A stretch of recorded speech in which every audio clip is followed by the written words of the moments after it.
Salam sejahtera Bapak Ibu serta saudara-saudari semua. Untuk mengawali renungan tentang firman Tuhan ini, marilah kita bersatu di dalam doa. Tuhan Allah Bapa di sorga, Allah yang memelihara hati, akal dan pikiran kami umat manusia, berfirmanlah kepada kami sebab kami bersedia untuk mendengar, dan oleh pertolongan Roh Kudus mampukan kami agar boleh memberlakukan hidup kami sesuai dengan kebenaran firman-Mu itu. Dalam nama Tuhan Yesus kami memohon kepadamu. Amin.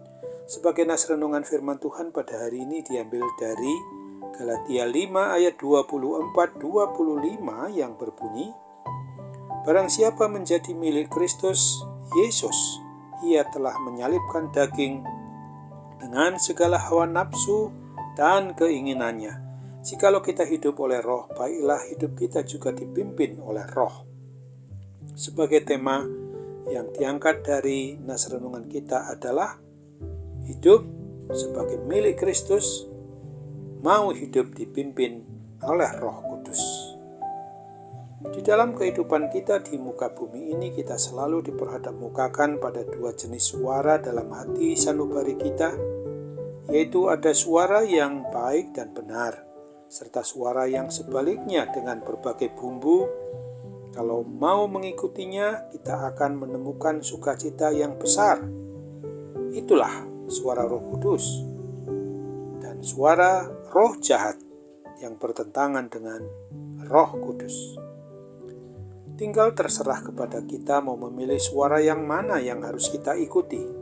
Renungan tentang firman Tuhan pada hari ini jelas mau mengajarkan dan mengajak kita dengan sangat jelas dan tegas bahwa yang menyatakan kita sebagai milik Kristus, maka indikasi yang dapat dilihat secara kasat mata bahwa kita akan mau hidup mendengarkan dan mengikuti jalur hidup yang di bawah pimpinan Roh Kudus sepenuhnya.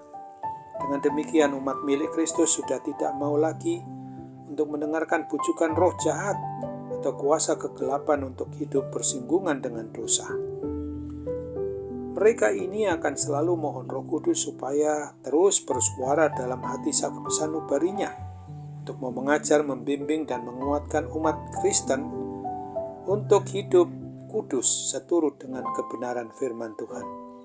Apabila ada yang mau mengaku sudah beriman, percaya, dan menerima Yesus Kristus sebagai satu-satunya Tuhan, Raja, dan Kepala atas gereja maupun kita umatnya di dunia ini, bahwa sesungguhnya jika kita mau mengaku sedemikian rupa, tentu tidak mau dibimbing oleh kuasa lain, kecuali hanya Roh Kudus saja yang menjadi andalan sepenuhnya. Maka sebaliknya justru yang tidak dibimbing oleh Roh Kudus masih senang mendengarkan bujukan kuasa roh jahat untuk mencari dan mengumpulkan harta benda kekayaan duniawi dengan jalan kotor yang berbau dosa, termasuk di dalamnya suka mencuri, menipu, korupsi, berbisnis dengan melanggar hukum Tuhan dan hukum negara. Maka orang-orang seperti ini sama sekali belum sungguh-sungguh jadi milik Kristus. Begitulah pula mereka yang hidupnya masih saja berhubungan dengan kuasa kegelapan atau dunia hitam lainnya. Maka bagi mereka yang hidup sedemikian rupa itu berarti mereka belum sungguh-sungguh mau melakukan kehidupan ini sebagai pribadi atau keluarga yang mengaku beriman, yang mengaku percaya kepada Kristus. Sesungguhnya kita perlu selalu mau menyadari untuk mengikuti diri kita ini masing-masing, supaya senantiasa diuji apakah kita ini sudah merasa hidup sebagai milik Tuhan Yesus Kristus atau belum. Sudahkah kita mau menyediakan hati, akal, pikiran kita ini untuk melaksanakan hidup yang mau dipimpin oleh Roh Kudus, agar hidup kita ini sesuai dengan rancangan Allah Bapa di surga, yaitu rancangan damai sejahtera di dalam Yesus Kristus dan di dalam kehadirannya di hati kita melalui Roh Kudus, di mana kita sungguh-sungguh harus senantiasa berserah kepadanya.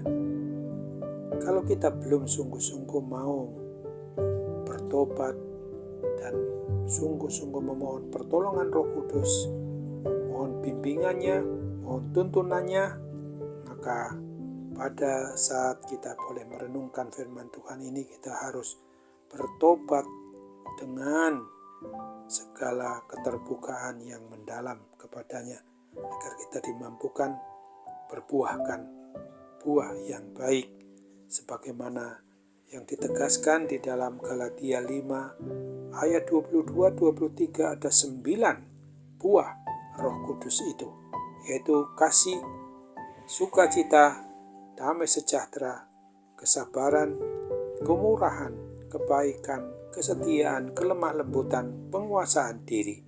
Tidak ada hukum yang menentang hal-hal itu. Amin. Mari kita bersatu dalam doa. Tuhan Bapa di surga, terima kasih untuk firman-Mu yang sudah mengingatkan kami pada hari ini bahwa hidup sebagai milik Kristus pasti kami mau hidup dipimpin oleh Roh Kudus.